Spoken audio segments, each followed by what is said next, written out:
মা বলছে আমার ছেলেটা খুবই খারাপ। বউয়ের কথা শুনে ওই একই মা বলছে যে মেয়ের জামাইটাও ভালো না, মেয়ের একটা কথাও শোনে না।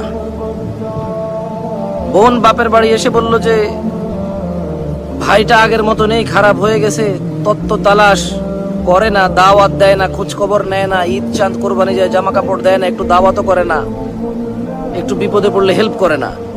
আবার ওই বোনটাই বলে আরে জানিস তোর দুলাভাইটা খুবই খারাপ, কাম কাজ করে করবি কি আর, বোনের দাওয়াত দে, বাগিনারে দাওয়াত দে, আজকে বোনের এটু হয়েছে, ভাইয়ের ওটু হয়েছে, সারাদিন তো বোন ভাই করে করে তার জীবন শেষ করে দিল।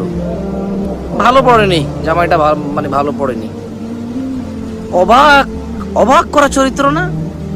মা তার ছেলের জন্য যে চরিত্রকে অপছন্দ করে, ঘৃণা করে, বদদোয়া করে, কিন্তু মা তার মেয়ের জামাইয়ের জন্য এমন চরিত্রের আকাঙ্ক্ষা করে এবং কামনা